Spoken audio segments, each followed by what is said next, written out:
Howdy. I just wanted to start off quickly with this quake 6.2 yesterday at 750 kilometers in depth. Wow! I don't know. I haven't seen that yesterday when I made the video. I didn't notice. But anyway, I think that's really significant. Whatever it means, but there might be quite a lot of energy coming still from there, going north, south, and to all directions. But now to something really different. I just read a little bit, then I wanted to show you a video because it's really interesting how people approach a similar thing. Scientists watch a memory form in a living brain. While observing fearful memories take shape in the brains of fish, neuroscientists saw an unexpected level of synaptic wiring. That's fish brain, I guess. Imagine that while you are enjoying your morning bowl of Cheerios, a spider drops from the ceiling and plops into the milk. Years later, you still can't go near a bowl of cereal without feeling overcome with disgust. Researchers now directly observe what happens inside the brain, learning that kind of emotionality charged response. In a new study published in January in the proceeding of the National Academy of Sciences, a team at the University of Southern California was able to visualize memories forming in the brains of laboratory fish.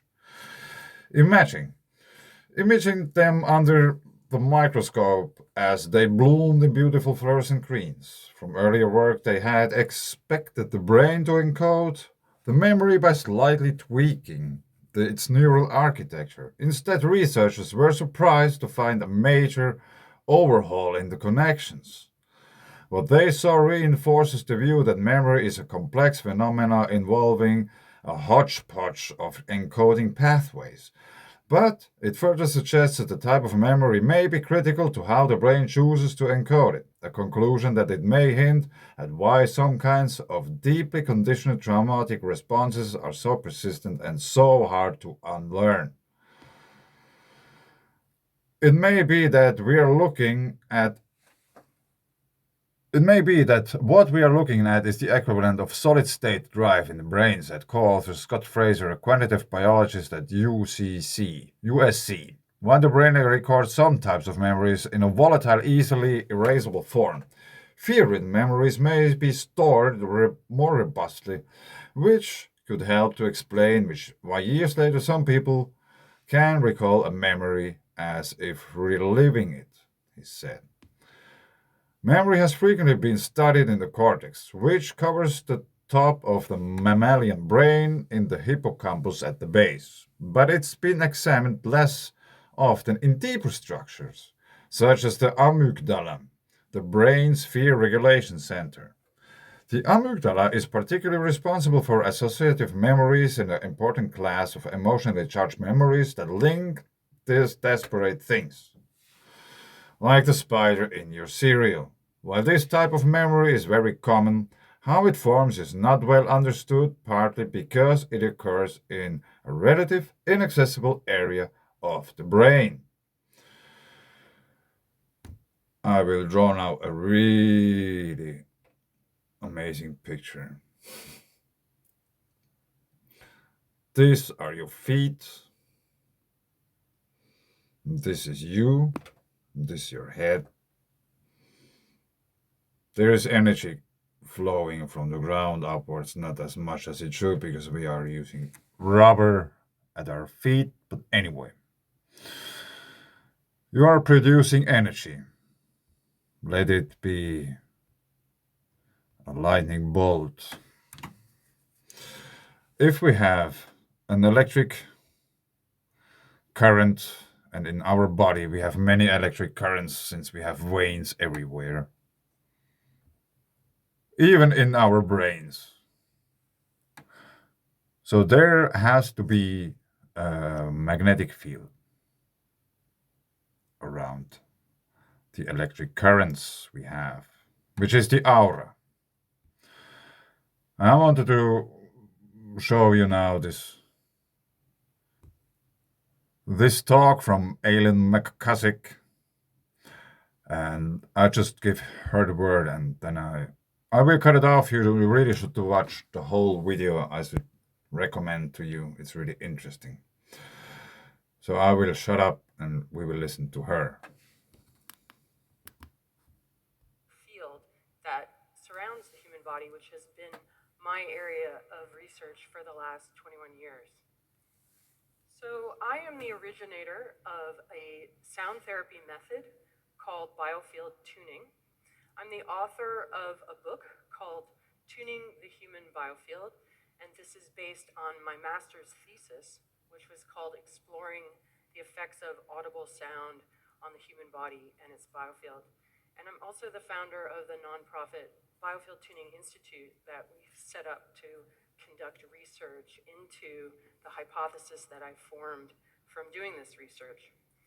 So biofield tuning is a sound therapy method that uses single tone acoustic frequency generators, also known as tuning forks.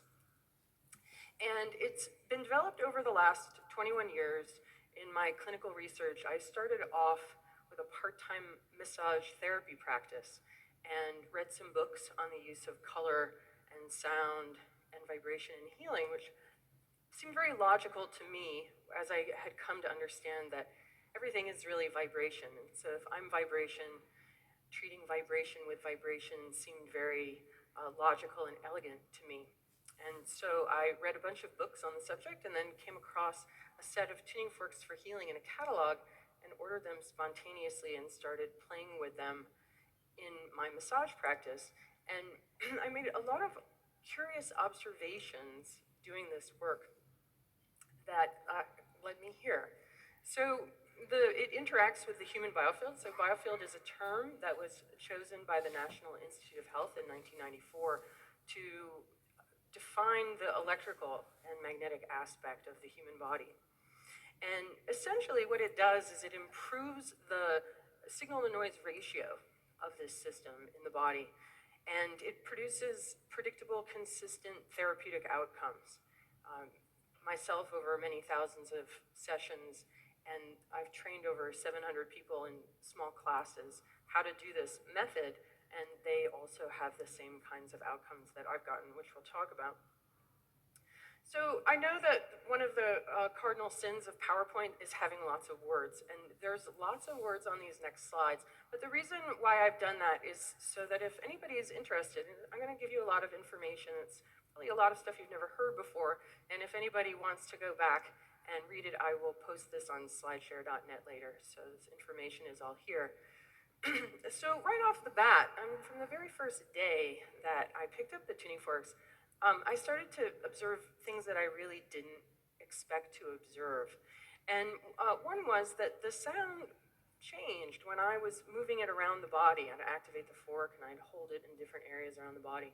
And I observed that it changed and changed dramatically. Sometimes it would go very sharp, sometimes flat, sometimes full of static, sometimes it would disappear altogether, sometimes it would get very loud. And that in those changes in tone, it wasn't the fundamental tone that was changing, it was the overtones and the undertones that seemed to be bending and morphing and engaging in different expressions as I moved them around. And I started to identify certain things. I discovered that I had this curious ability that whenever the tone changed, I seemed to know what it was. And so I discovered that certain emotional states, like if people came in and they were feeling emotional, that different emotions actually produce different sounds. For example, if somebody was sad, I would find a tone that would sound like a minor third in music that was evocative of sadness. That also, things like fear, and some of the ones that we've identified quite easily, fear, which has a pulsing quality to it that you hear in the overtones. So, when you get very scared and you actually start to shake, that's the waveform of that emotion moving through your tissues. Okay, I really suggest you to watch the whole video. And I just wanted to show you how you can also approach a similar thing in a different way. which is probably more coherent than just searching inside of the depths of the actual brain. Yeah, of course, they will find something there as well, because there might be ions changing place and these kind of things. Electric thoughts, rusty thoughts. I have been talking about those already, but I just wanted to show you that I think they are really interesting things, and yeah, hope you got something. And thanks for watching. Bye.